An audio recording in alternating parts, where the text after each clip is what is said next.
Well, good afternoon, folks, and welcome to the latest industry insight put on by Fitness Australia. My name's Barrie Elvish. I'm the CEO of Fitness Australia, and it is my very, very great pleasure to introduce Jill Healy Quintard. And I was just asking Jill before we came live how long she has been a member of Fitness Australia, and we started to go back through the dim, dark ages. But let me just say that Jill has been a supporter, a vocal supporter, a strong supporter and member of Fitness Australia for a long, long time. And I want to talk to Jill at the end of this session just about how we might be able to recognise long-serving members, but we've got some other more important stuff to get through. And Jill is going to talk to us today about the benefits of yoga and Pilates. I do yoga every morning for about 2 minutes just to stretch my back. So sorry about that, Jill, but maybe I can do a bit more after this. So welcome, Jill. Perhaps we can start this sort of session. But you can tell us briefly about your history with the fitness industry and how long you've been working within the industry. Okay, so long time. I've actually been in the industry for 40 years, and how I got into it because I've always had a passion for movement and music. That was my whole thing. Believe it or not, for those people out there who would have no idea, but back in the days when I started, if you were a woman who'd had a baby, you had to resign from your job. And I was just a new teacher when I did become pregnant, had a baby, had to resign from my job. But I said, I can move, I can dance, I'm going to just do fitness because down the road there's a squash courts where I can leave my baby for a little while and do classes. Walked in one day, said, do you do classes? He said, no, but do you want to start? And I started the next day. So that was in 1980. And it was before even everyone knew what aerobics and Jane Fonda was actually. I mean, they knew who she was, but as an actress. So that's how I started in the fitness industry, just this sort of, and seriously, my clothing, you'll see a picture of me there, was ballet clothing, because that's what I was used to wearing, because I was still dancing actually at that point too. So as I say, I had to resign from teaching. I was in that industry already. I started, and then in 1982, I opened an activewear shop, and I think again the first in Australia, selling this sort of gear because suddenly it took off. Aerobics became the thing. And in around 1983, they began to do some training, and insurance came in because it was getting pretty obvious people were getting injured. Now, I know from my own perspective, I still am very, very knowledgeable about how the body should and shouldn't move. So I was very careful always with clients. So this is my beginning into the industry. I trained as an instructor, taught in gyms, taught in schools, went back to teaching children with disabilities, put in all the stuff. I know I talk really fast. Am I talking too fast? No, it's brilliant. Trying to get it in there. So working with children and teaching a movement fitness with them as well, and making, I mentioned too, Yoga Nidra. Yoga Nidra is a meditation that I'd still teach in every single class. It just is in every class. So I was teaching in gyms, and this is what I started doing, was bringing in all the things I knew into my classes. So I still stayed always in a scope of practice. There was never been any injuries. Nobody's ever said anything injury-wise. Everybody's always said, amazing that you seem to understand the body. Started mums and bubs classes along the way there somewhere. So I returned to teaching. I did my certificate 4 in fitness. I became a personal trainer. Didn't do that for terribly long because I'm not a 5:30 a.m. person. I am not even the slightest bit that way, and I found people wanted too early, but I ended up being, Network Australia did a whole thing on me then about being a PT early in the time. But again, I integrated Yoga Nidra and meditation and Pilates. So my Pilates began as a ballet student, basically, because that's where it all began. I mean, Joseph Pilates began in World War I, and he helped people get well due to his understanding of movement. And I sort of I embraced Pilates. I found that amazing. So my training is, I've got diplomas in yoga, diplomas in Pilates. I've got a remedial massage diploma, the PT certification 4. I'm a teacher. I learned to be a teacher of disabilities. All of those things is just the great big picture of how I teach and what I've done for 40 years. So I've had children along the way, other children, and continued teaching. But can we move to the next slide, please, Luke? Okay, I also trained as an actress. Forgot about that. There it is. Trained as an actress, taught kids, and ran a drama school as well.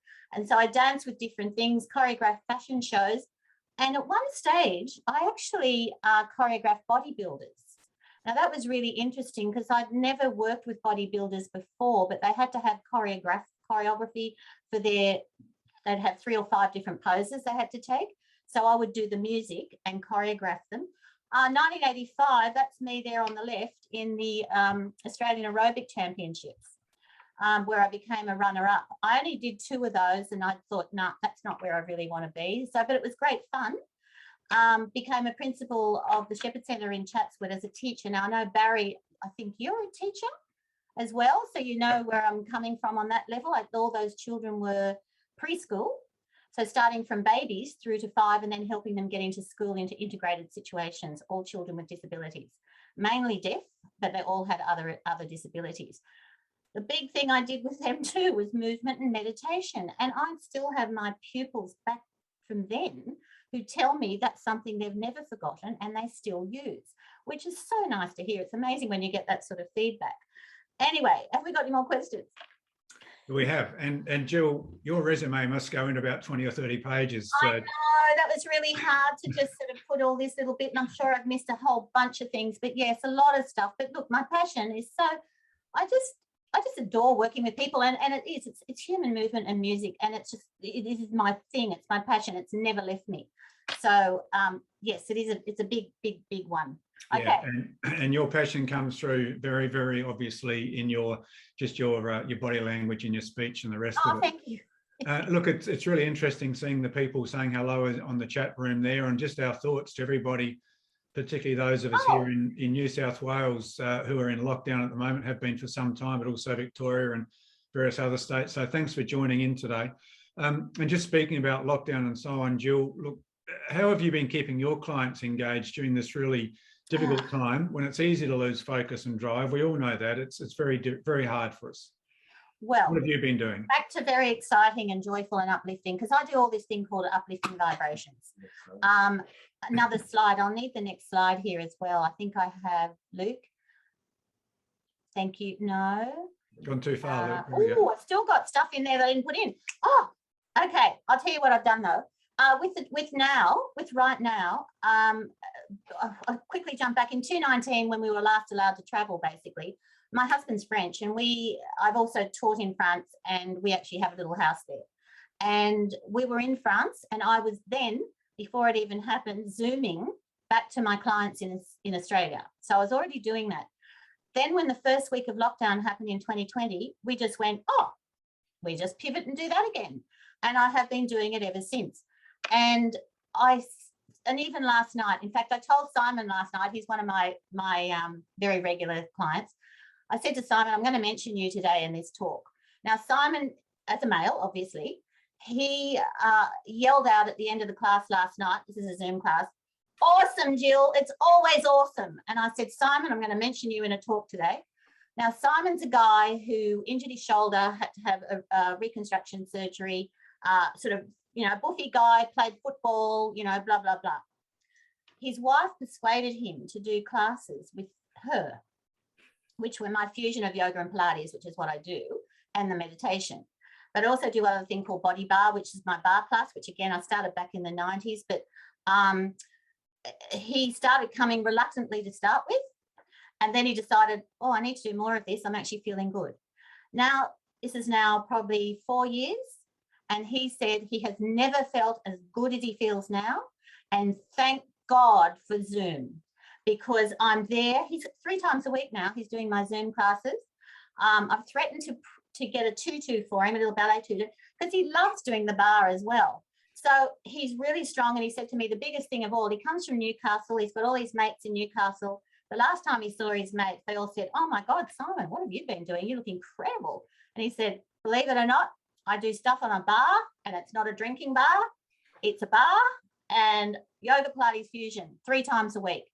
And so it's really wonderful to know that they're still feeling that. They're still doing it right now. So they've all got chairs at home when they do the bar, or they've got their living room. I get them to get weights, a little chi ball, an elastic, and just move with me. And the latest thing I've done is I've given them, I've said to them, give me your favorite music that makes you just, anytime you hear it, it lifts your heart and you have to dance. And so they've all given me music. And so now we just do this random thing. So Didier, my husband who's here, I'll say to him, quick, put on a tune because we're going to dance. And the whole living room, even though I'm alone in my living room and they're all in their living room, is bouncing. And it's just fantastic. And this is how I keep this whole thing about we feel really good. Because as you know, Barry, you say the same. Exercise is medicine. Movement is medicine. And this is the way to keep people feeling strong and happy. Back to that, what I said before, fit, strong, happy, and living longer. That's me. Well, Sorry. thanks, Jill. If you're asking, if you ask me for my music, it'd be a bit of Led Zeppelin. I don't know how you go with your yoga with Led Zeppelin, but that's okay.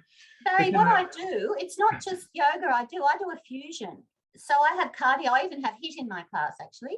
So there's a lot of electronic dance music in there, but there's also someone had a Queen. We had a Queen track last night. So it's a bit of everything. Yeah. So sorry, go on. Yeah. No, I was just to say it's interesting to hear about Simon and cheer out to Simon if he's watching this. But I thought it was also interesting during the Olympics. I don't know if you noticed this. You probably did, Jill. Yeah. But the boxer who does ballet. Oh, I know, amazing. I actually, believe it or not, I actually didn't see that, but someone said to me, you should have seen it. Yeah. Yeah.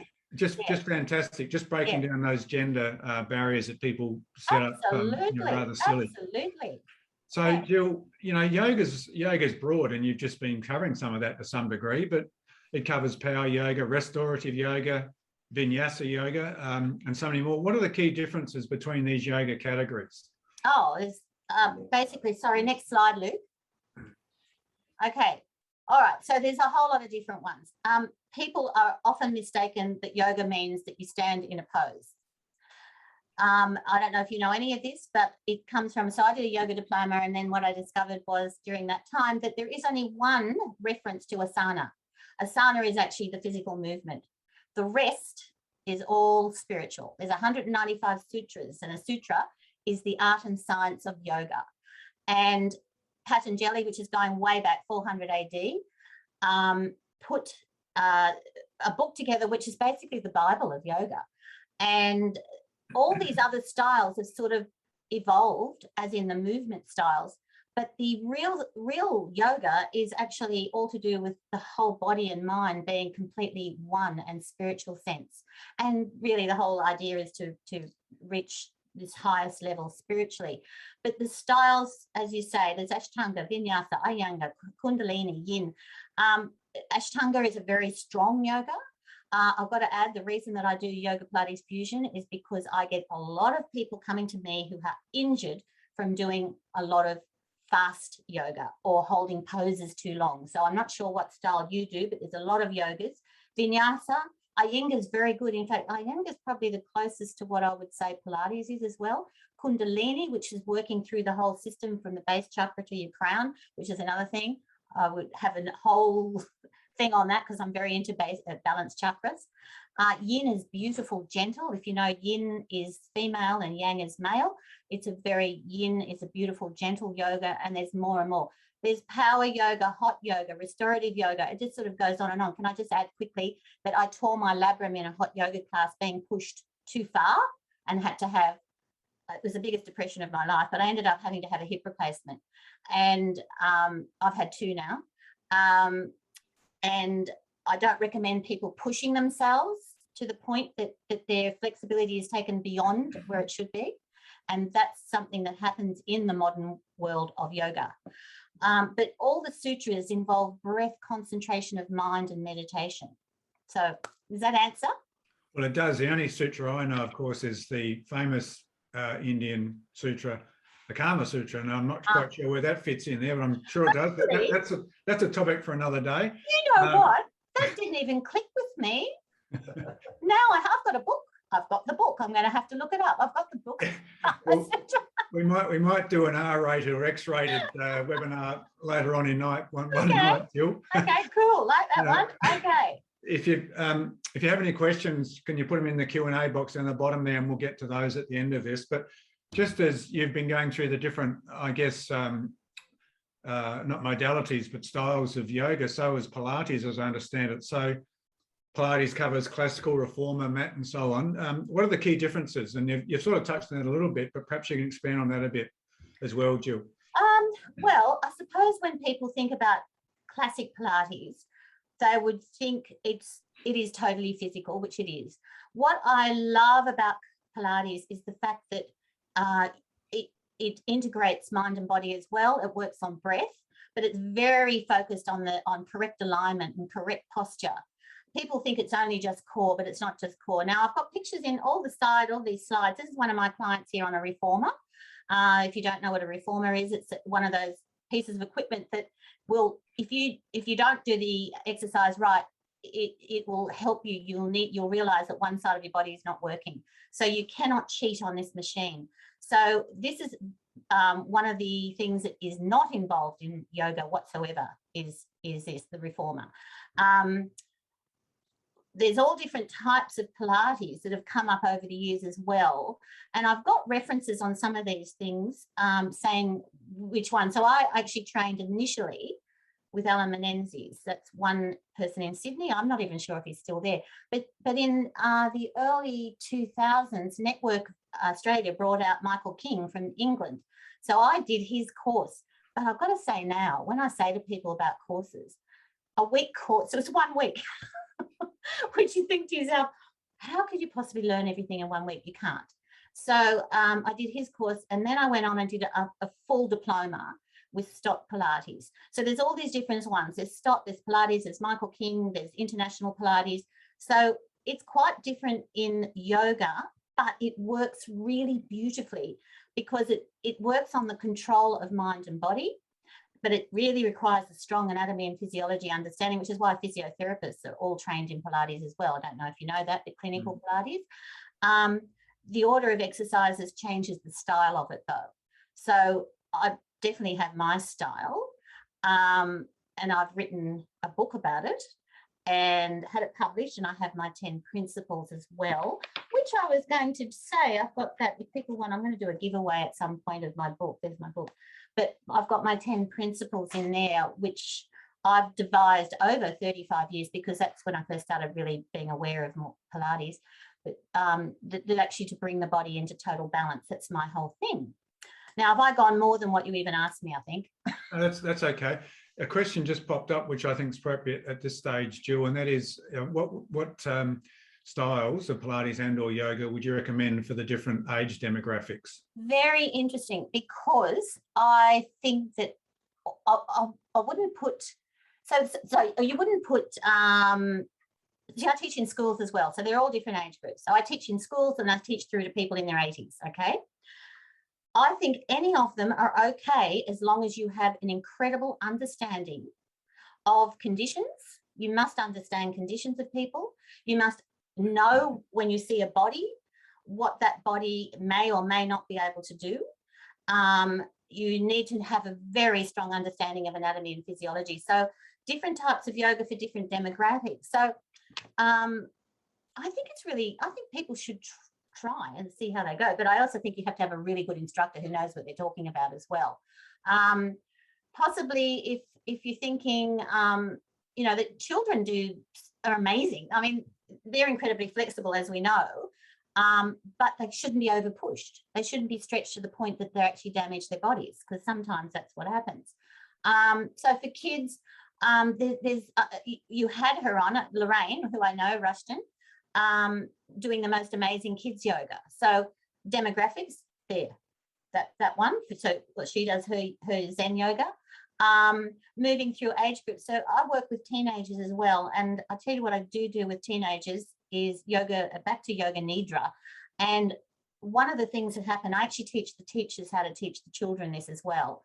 One of the things that came up was that there's no way you're ever going to get those kids to just lie on the floor and do meditation. And I said, I will. I've done this for so long, I know. So I recommend this for everybody, by the way, is just 10 minutes. I've got 10 minutes on my website of just taking the body into a nice, gentle relaxation, into a space. Use intentions, think of mind and body, and relax. Now, I do that with every age group. I have an 85-year-old who says that she hears my voice. How tragic for her. She hears my voice in the middle of the night when she wakes up and she can't sleep, and she hears my voice doing yoga nidra. So yoga nidra is called the waking sleep. but it helps you go to sleep. And I've got statistics, and I've also got links to all of this as well. Someone does their meditation with school kids. Fantastic. Look, it's amazing to do this. So different age groups. So pregnant, you've got to be careful. So that's a demographic, I suppose, is women that are pregnant, or for any of it, yoga or Pilates. So, and all of you have been trained, so sure, you know that after 20 weeks that you don't have them lying on their backs, and, all those different things. So you've got to look at that. You've got to look at, a lot of men sort of think, oh, this is not hard enough for me. But then when you start making them do it correctly, they realise this is bloody hard work. So, sort of working through and thinking which other demographics, different age groups, getting into menopausal women. I actually do a lot with menopausal women. So I do yoga and Pilates with them. And I actually, personally, I just work with the person. So what they're needing is what I will work out to give them. So somebody's just done challenge, with kids. You know what? So I don't know if all of the people I'm looking are yoga or Pilates people. I don't know, possibly not, or you're training. So I'll give you an example of something that's happening at the moment. My daughter, who is just unbelievable, just amazing daughter. She's training as a Polestar Pilates teacher at the moment. So they've already asked her, because she's been from, the word dot, been around all the stuff I do, and she just picks it up really quickly and really easily. And she's doing, I don't know if I should say the name, I suppose it doesn't matter, code 5. And we're not the ABC, Jill. It's okay. You can now, code 5, right? She's doing full on, and you know what it's like, heavy duty. Now, she comes back to me and she says, Mum, they never do a proper stretch, cool down, relax. And so she started showing them where she is, and they're just going, oh, can we just employ you? She hasn't finished her training yet, even though she did Zumba training with me. We did Zumba together, mother and daughter Zumba, but we both taught big classes of Zumba. But what was I going to say? Interesting that if you're all reps, if you're all working in gyms, etc., well, not now, actually all the code 5 and everybody out in the street right now, you find that's all around you as well? Yep. They're all doing it in the street. So just down the road, I'm in Manly, by the way, I noticed someone else is too. Just down the road, they've got out on the footpath all their equipment, and they're just working one-on-one at a time, which I think is great. Plus, brilliant advertising for them as well. So I think this is quite interesting what's going on. But anyway, sorry, I think I've gone completely off. That's all right. That's okay. So no, that's all right. So just maybe also, obviously, and you've talked about this a bit, this current slide you've got up at the moment, but how has yoga and Pilates evolved over the years, particularly, I guess, in the Australian context? Well, none of it's, Pilates started, as I mentioned, Joseph Pilates in 1967. He moved to New York, and that's when he started the classical Pilates then. And it's evolved over the years as becoming a whole lot of different other Pilates. The classical Pilates still exists, and those people who were at in fact, it was the New York City Ballet that really embraced what he did. And so that's why people have seen it as a dance thing. And that's why a lot of males think, oh, it's just for women. That's one of those misconceptions, even though lots of males do it. But so it's evolved over the years to become a lot of different things with all the equipment used. There's massive equipment now for Pilates. So over the years, it's evolved into very much a strength training as well. It's used, as I mentioned, with physiotherapists. It's actually now something that people will see as if they want to have some rehabilitation, they will go down the Pilates path more than yoga. I know that because I don't think yoga is a good rehabilitation form of exercise. Interesting enough, you know how yoga is supposed to be spiritual. Yoga has evolved over the years to become, I believe, particularly in our Western society, as very ego-based. And if you don't look good in your yoga outfit, I mean, we've seen all the stuff, all the things that people have put up about it, but there is definitely this ego-based, and I don't see the ego-based in the Pilates world like I see it in the yoga world.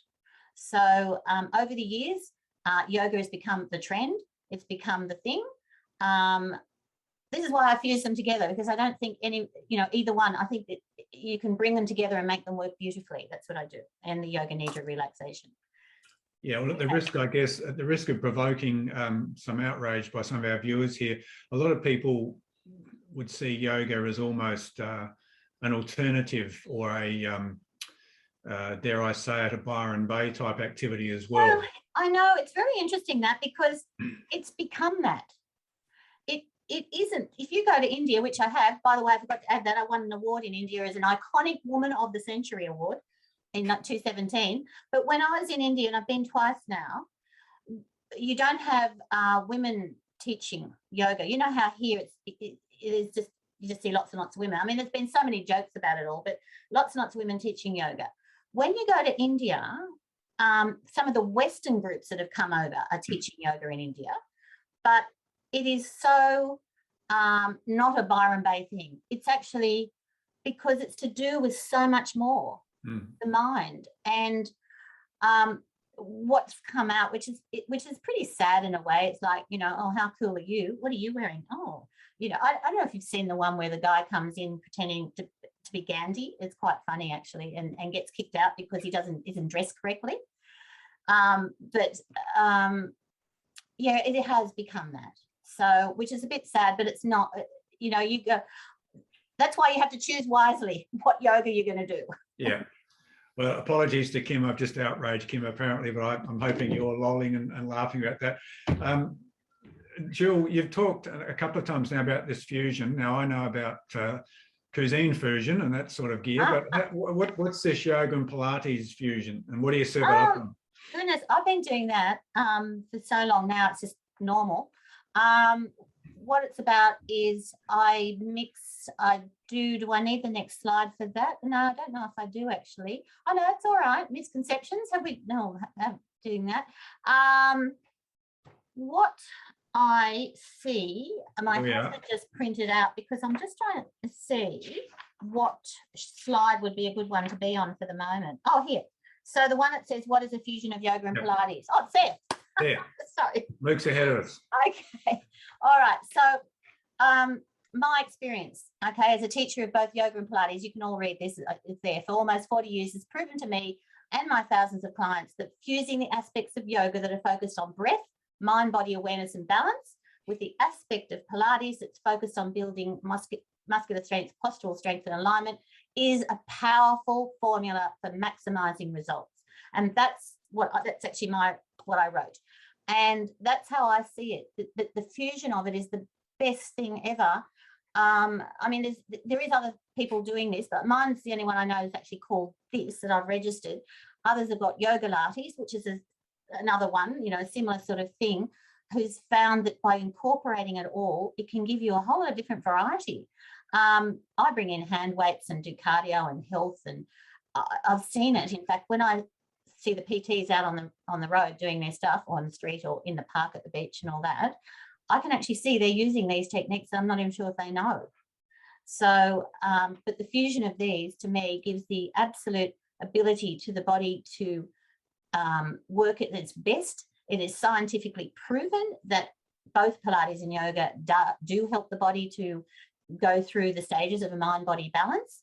I know that particularly with the yoga nidra I add at the end, it brings you back to a digest response, a rest and digest response. So I fuse this all together to get, so it sort of starts, I have this thing where you go up a level and then you bring it down and then you come through and then you come down to an end where you come to this beautiful end, and there you go. Shavasana and yoga nidra and relaxation. And then, so at the moment, really important, I do an intention. I always say, see what you want for you, your family, friends, the universe. See it. So they're all in a nice little state of relax. Say it to yourself, feel what that feels like, and make it happen. Because I think your thoughts become actions. So I work in this entire fusion of bringing it all together and coming out in a complete mind-body balance. That's it, my thing. And I do 10 minutes every day of this, at least minimum. So, Jill, at the moment, Fitness Australia is in very close discussions with both PAA and APMA, the two Pilates associations, and also Yoga Australia. Yep.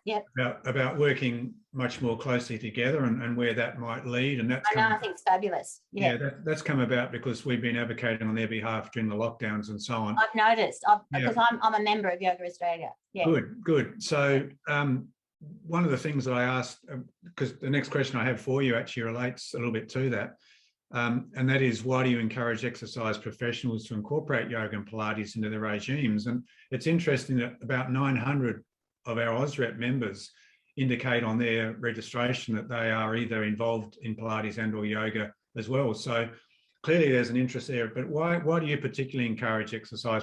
I think I know the answer to this, but it's common sense, but you know, why do you do it? Why do you encourage that? All those things that I said. Okay. Yeah, well, I prefer hatha. I like hatha yoga. I like the breath, and I go and all of that, working together and integrating this whole thing. Of that picture there on the side is because you can actually incorporate this into everything. So the picture on the side is me doing a down dog to a plank to a push-up, which can be yoga, can be Pilates, or can be a fitness. You know, it's to do with strength and getting it all together. Focus is different, I suppose, but I very much, sorry, next slide. My husband's telling me next slide. What's the next slide? Oh, because they complement each other totally. Now, here you'll see on the left, this picture is one of my clients doing what is possibly it is Pilates she's doing, but it is where I'm doing yoga and Pilates. Look at the strength in that. I mean, it's incredible. Like, she has incredible core strength, but she's doing a whole upper body workout at the same time. So that is that. The lower one is me working with kids, where I'm doing three-legged dog, which is a yoga pose. They work so beautifully together. They complement each other and provide total mind-body fitness. And I believe that, as I mentioned, I think most of them out there that I see doing their stuff in the street, in the parks and everything, are already doing a lot of this, which is just fantastic, because it's incredible strength, but it's mind strength as well. So we all know, I think I've got it even written in here. There we go. Look, Pilates is a whole body exercise, numerous benefits from injury preventions to improve flexibility, and said to have a better sex life. There we are, guys. Well, that's your Kama Sutra coming in, you see. So. I mean, truly, it's just, to me, I mean, I've done it for so long. It's such a beautiful no-brainer to actually put these things together. They work beautifully together. And I really can't stress enough that everybody needs to do a little bit of take it down a little bit and go into your mind and actually see what you want to happen in your life. And we are in such a stage now. So this is what I've done with kids for years, and teach the teachers to do it as well, is into this space where we can actually find peace within ourselves. I mean, we're really in a stressful time, but if we can find some sort of calming and some peace and some balance of mind and body, you can cope a lot better. So now absolutely more than ever. That's 100%. Yeah. So in terms of rehab and therapeutic and meditation, so on, have you got any stats that sort of... Right there, if you look on this page, yep. There's the ones with the yoga, the eye rest. Now, that one, oh God, this is an interesting one, because look what we're looking at on the news right now. Troops in Afghanistan who are now being pulled out. So that irest.org at the bottom there, the second one down on that link, if you can see that. Yep. iRest is Yoga Nidra, and Dr. Richard Miller is actually a psychologist, but he took Yoga Nidra and then saw it as something that can help people with stress, anxiety, PTSD. So he started working with returned soldiers from Afghanistan. This is about 6-7 years ago now. I mean, that war's been going 20 years, but soldiers coming back who were a mess. So he used Yoga Nidra to bring them out of this PTSD. So if you look at that statistics, if you get onto that site and look at the statistic, it's unbelievable what it's done for people. So that's, excuse me, that is Yoga Nidra. I'm talking a bit too much, I know. But those stats, excuse me. Got to have your trusty water bottle all the time. I hope it's water. It's alkaline water. I only drink alkaline water. Right. Which we should all drink, because you know what? Water's poison. Yeah, that's water with alcohol in it, I assume, is it? No, there's no alcohol in it. I'm doing I do no alcohol during the week. I'm married to a French man. We do French champagne on the weekend. That's our thing. So, yes, statistics. If you look at those links, you're going to find a whole lot of different links on both yoga and Pilates, and also on the Yoga Nidra, which is the eye rest, and how it actually really helps people to. The benefits are incredible. So I think anybody should be doing this. I think everybody should be doing this, but I'm a bit biased. Just a little bit. That's okay. Yeah. Yeah. So, Jill, just before going to that next question, a question has come up on the Q&A. Are there CEC courses that you run or you know of that on what we're talking about? Well, I'm working on that now. So what I've just done, I've sent to lovely Elise in Melbourne, and this is being followed up sort of virtually right now. I sent her the Yoga Nidra, the science of Yoga Nidra and stress management. And I'd love to run that as a course, which she's looking at to getting it as a CEC course. I've got other ones that, because I've taught them through yoga centres, that people would get their CECs through the yoga centre. But I now need to follow this up and get it happening through Fitness Australia, because I've got a course in September that I'm running, which is 10 proven yoga and Pilates moves for fitness people that will prove to add to their tool bags of fitness, what they're doing, but and what they will do, what these particular exercises will do. So yes, I'm very happy to do that, and that is in the process right now. If people send me emails, I will definitely follow up. Plus, I was going to give anybody like my book, because I'm going to give that away, and I also have some handouts which I can, if you email, which is a Yoga Nidra, that's my one. I also have my book on Kindle and my 10 principles. If anyone wants any of these things, I can send them to you. And please, everyone, if you do want to find out about CCs, I will definitely follow that up. There you are. Thank you, Pamela. I just saw yours. I will, I'll definitely follow up with that happening, because I'm working on it now. In fact, I was talking to Elise last week. I sent her a whole lot of other stuff, and she said we're working on it. So I'm very excited. Thanks, Jill. And if Elise is watching, shout out to Elise. She's a lovely young woman, and she will action that for you very promptly, Jill. I'm very impressed with your staff. I think. So am I. And Rachel. Yes. Absolutely fantastic. So really, you're very, very lucky, beautiful people. And the man behind this, Luke, we've got a fantastic team. Yeah. Oh, good.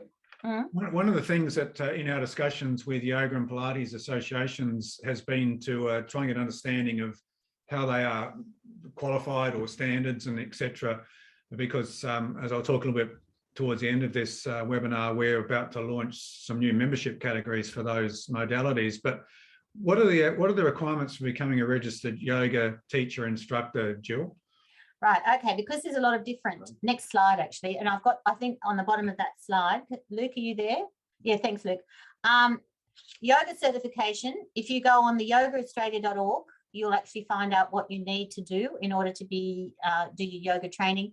Look, I really recommend you choose not something that's a 6-week course if you're going to do this. To become a yoga teacher, you need at least, the minimum is 200 hours training, the minimum for yoga. Pilates is basically the same, but they don't really call it in hours so much, but the things you need to do. You must attend weekly classes. You've got to be learning, even if you've done yoga for years, you have to attend weekly classes as part of training for both yoga and Pilates. You need to have either a mentor or a supervisor that actually can follow you up and mark you off. You need lots of practice teaching. There's exams. It's very intense. Both yoga and Pilates is very, very involved with anatomy and physiology. So you've got to have a very strong knowledge of anatomy and physiology. Now, when I did my yoga training, I'd done earlier yoga training, but when I did my very big course, the long course, the diploma, I already had anatomy and physiology from my remedial massage. So I actually was able to use that.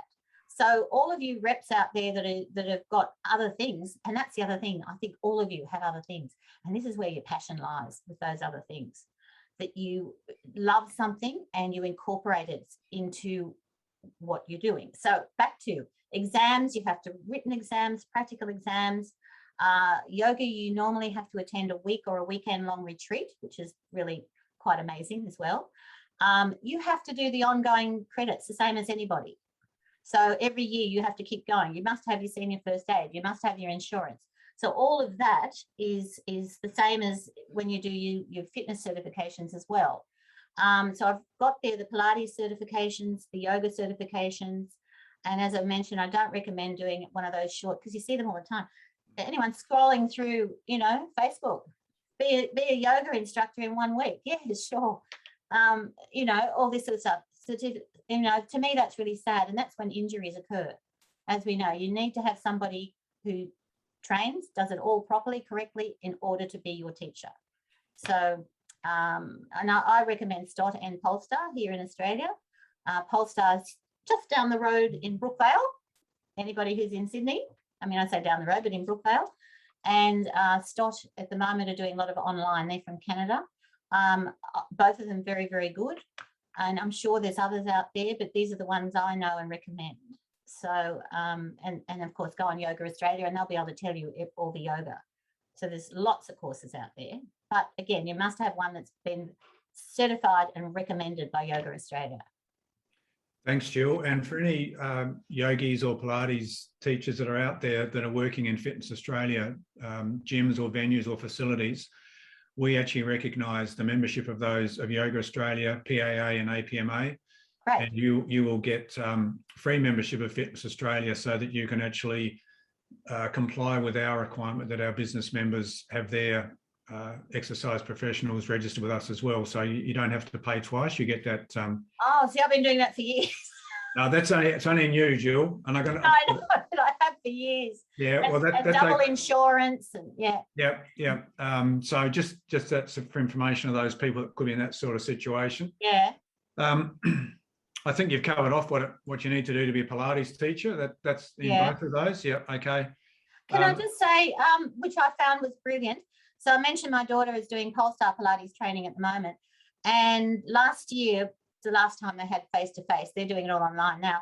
But Kat, who I know, who runs Polestar in Brookvale, I rang her and I said to her, can I just come in on the weekend and just do a weekend with my daughter, just to sort of see what she's doing, because I would like to be able to be her mentor in some ways as well. And she said, oh, sure. And she said, oh, we're doing this weekend course. It was all day Saturday, all day Sunday, and you get 8 points through Fitness Australia. So there we go. I thought that was brilliant. Yeah. So question just from Janine there. What about the APMA course? I'm not sure if Janine is asking about the recognition for Fitness Australia membership, or if she's asking for a comment from you, Jill, as to the APMA. I don't really know. You're talking, I actually would have to, I actually don't know, because I didn't do that course. So I know that it's around, and I know a lot of people do it. So I don't know, but she might be asking you from the point of view, it's very highly recognised. I know that. Yeah, and we would certainly recognise it for Fitness Australia membership. And looking at their standards and qualifications, it's very, very similar, if not identical, to what you've got on that slide and that we're looking at the moment for the Yoga and Pilates. Right. Yeah. Yeah. Okay. So when you, what would you say are the key things to look out for when looking at a Yoga and Pilates course? Now, in some ways, I guess what you're saying here is don't look at a short 6-week out of the serial packet course. No. If you go, I'd start researching, but definitely go onto Yoga Australia, and they will tell you what courses are available. So it depends. Now, say, somebody wants to do Iyengar, for instance. That is very, very involved and very, very intense. And as I mentioned, I think a lot of the similarities with Pilates, with Iyengar yoga as well, with the way they look at the postural structure and the way the body moves. So it depends which sort of feel. If you want to go into something that's, more spiritual, look at let me think of someone just come up to me, one I can think of straight away, but ones that just focus on that. I mean, Yoga Nidra does, definitely. It's focusing on this, on spiritual, and you can do just Yoga Nidra and nothing else. Let's see, has anyone got that? APA, oh, it's the Australian Pilates Association, yes. Oh, 2 years. Is that, oh, the training is 2 years? Is that Paul? Somebody's put in there. Does that mean the training is 2 years? I'm not sure if that's APMA Paul's just put in, or if it's the Pilates PAA. Yeah, I'm not sure. Yeah. What that is, it's 2 years training. The training I did for Pilates was 1 year. APMA, but I just continue. So I still do a training every year.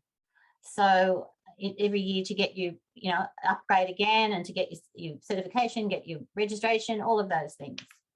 So that's how it works. So for choosing a course, I think you have to know who you are, what sort of person you are, what you want out of it, and then choose your course.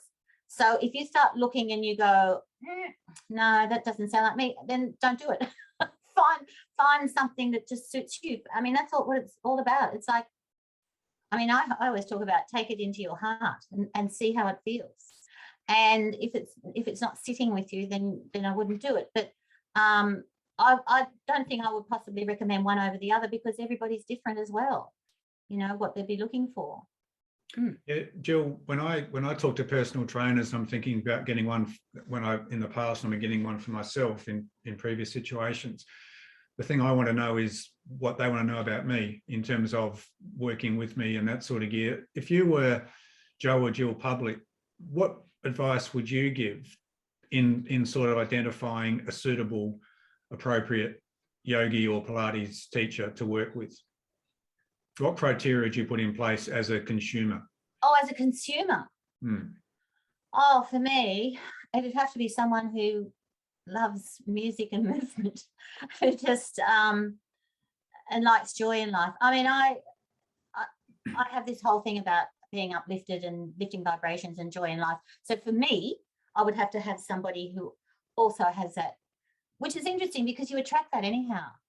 Like it's like I think about my clients. I've attracted a lot of clients who are very similar. They want something that's uplifting and joyful. So I suppose you look at who you are, and you look at who you are, and you attract, I think you're not going to attract, if I'm out there looking for someone, I don't think I'll attract someone who's really being hard and mean and wants to be really cruel with me. I think you attract what you give out.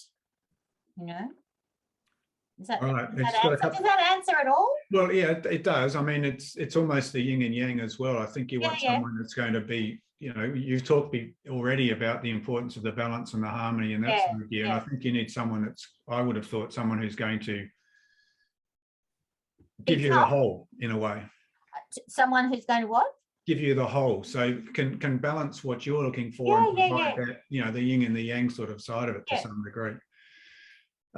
There's a question here from Jane. Jill, like you, I've got over 40 years in the industry. I'm a bit stagnant and want to reach more with my gym ownership, especially my yoga. Did you call in professionals to set up your Zoom and live recordings, or did you self-teach? My husband. So very lucky. I'm very lucky to have this beautiful husband sitting here on the other side of me right now, who knows how to do this sort of thing. So, he's done my website, he does all that. But I think if you're completely unknowing, you'd have to find someone to do it. As you all know, even though his is a little bit more different, but you all know, and I don't know if Richard's on here now, but that does cold marketing. So he's actually very good at helping people how to find out, how to put their stuff together. So I don't know if you're there, Richard, but if you are, is a shout out. But find someone, again, that's back to finding someone that suits you to do what you're looking for. So Jane, where are you? Where's Jane? She's just dropped off the question. Oh, has she? Okay.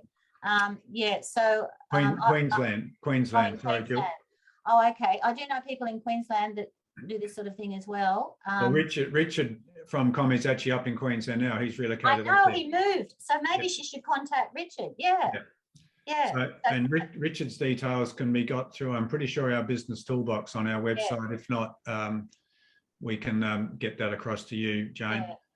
Another question here from Bron. Is there a type of yoga that actually breaks the move down, or is that dependent on the instructor? Oh, yeah. And I think it depends a lot on the instructor. But yes, there is definitely where you flow through. So if you were doing, say, do you know the sun salutation? Okay. So if it's done too fast, which it is done in Ashtanga, they do it very fast, which this is where even when I did Ashtanga, even the yoga teacher said to me that he can't do it anymore because he injured himself. Now, that wasn't a very good thing to tell his class, but yes, broken down. So if you look up the sun salutation, it's, it's inhale, come on up. It's bringing your hands together in prayer, and you do it really slowly. In fact, I've got one on my Facebook right now, but really slowly.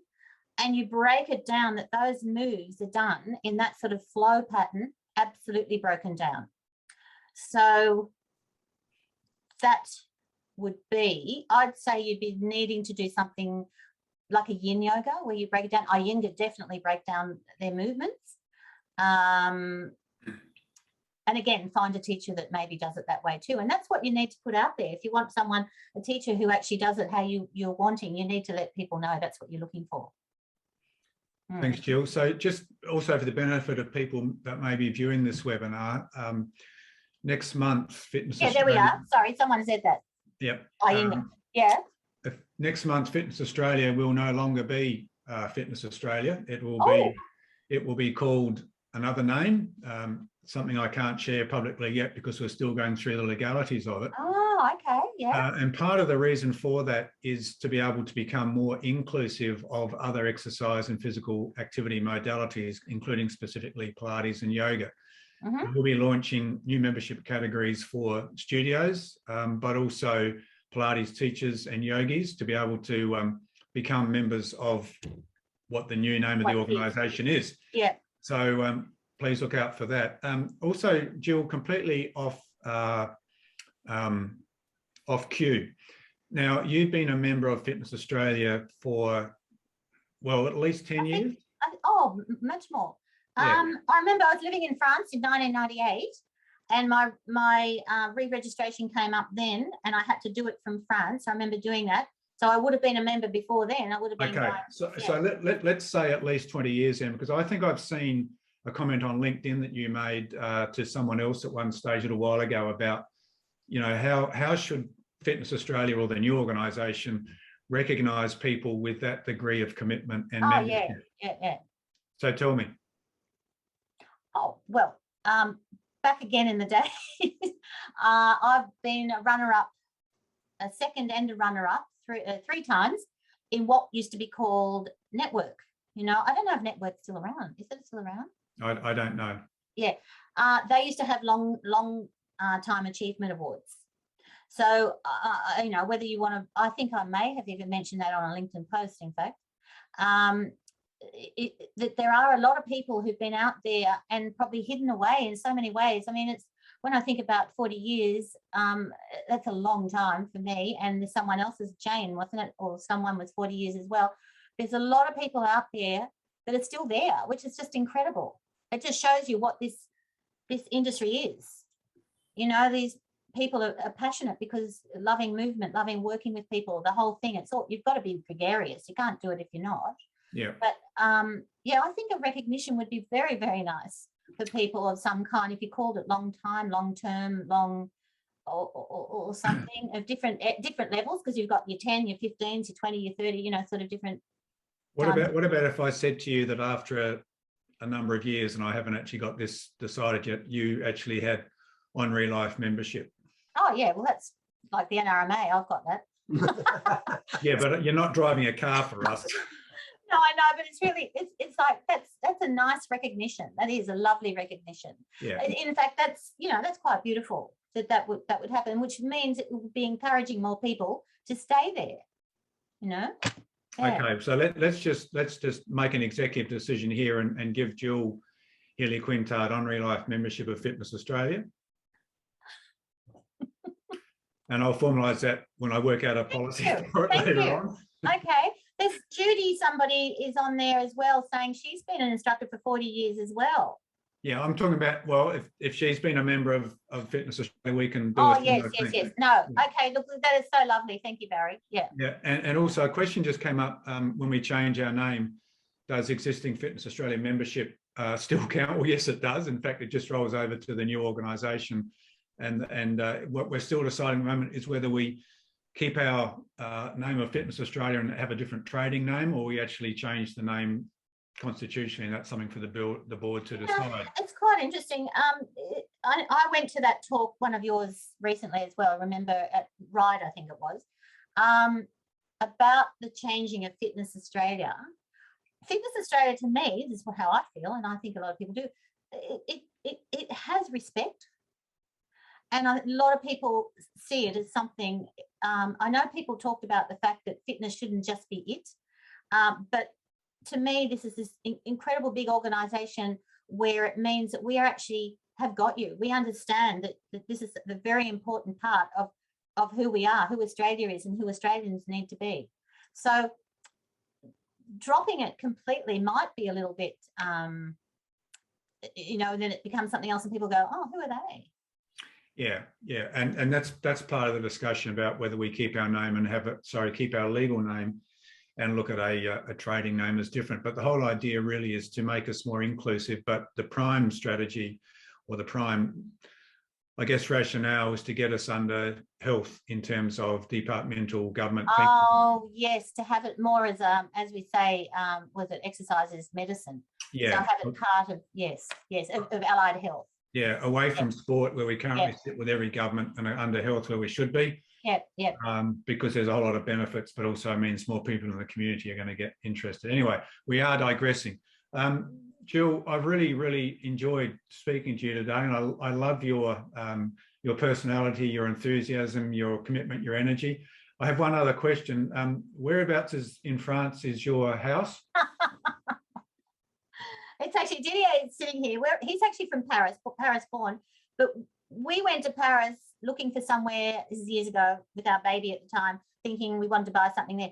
It's cheaper in France than it is in Australia, by the way. So we just kept driving because I said, I need to be near water. I can't be away from water, even though the Seine runs through Paris. But we kept driving and ended up, and just strange, in Montpellier, if anyone knows Montpellier. Yeah. So we then kept driving a little bit more, and we ended up we looked for quite some time. We found a little house in a village, which is an old 14th century village. In fact, it's even older, we discovered, 13th or 12th century village. So it's between Montpellier and Béziers, which is in the south of France. If you look at Paris, it's straight down the bottom, the Gulf de Lyon. So down there, yeah. Okay, and that of course is available for rent for people that give you honorary life membership. Do you know what?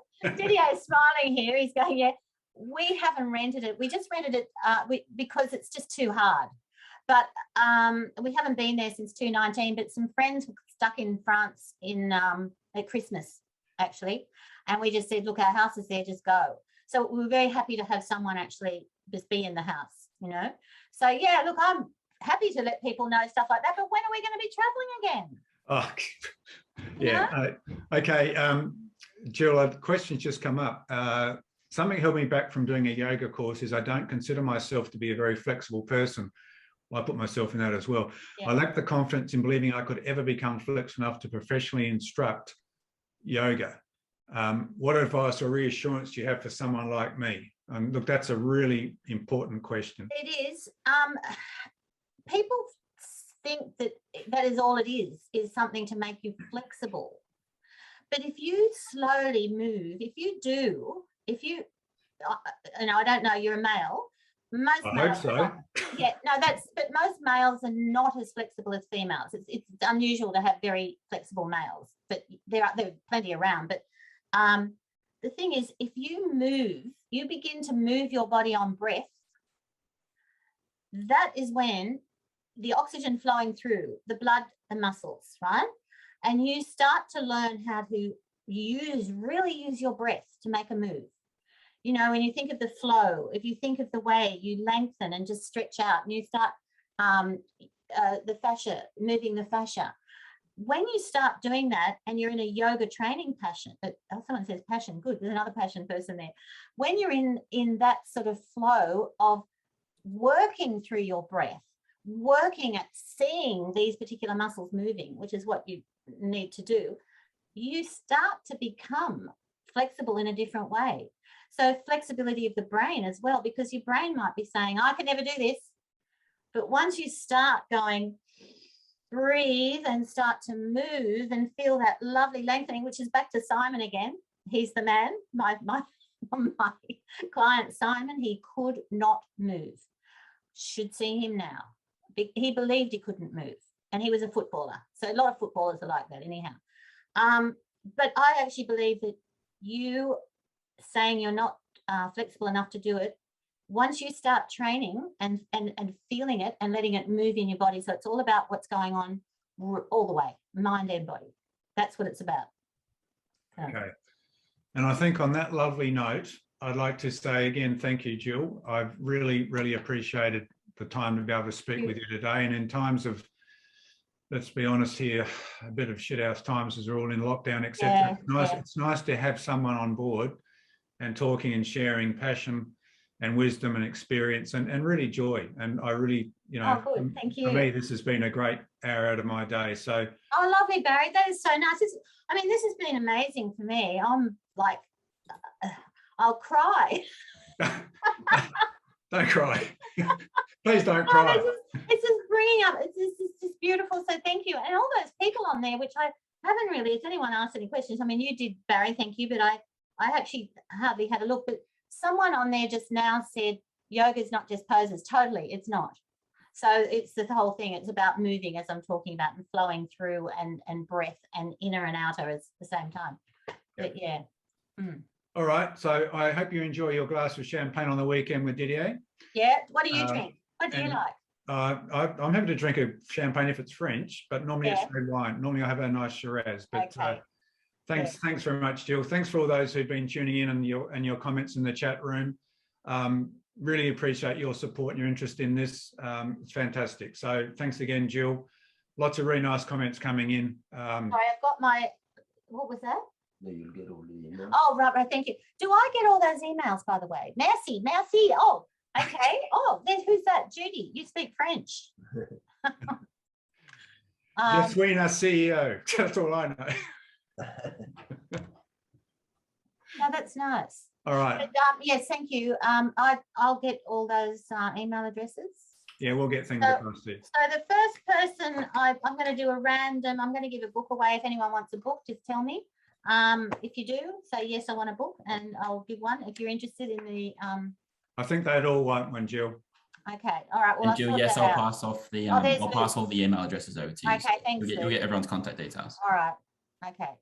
All right. Well, look, thank you so much for giving me this opportunity too. I'm really, you know, I feel it's amazing. My heart is full of joie de vivre, or whatever it is. joie de vivre. Yeah, joy of life. That's it. And in fact, I hope we all do. Okay, thank you, Barry. Thanks, you, guys. Thanks a lot. lot. Bye-bye. Bye-bye.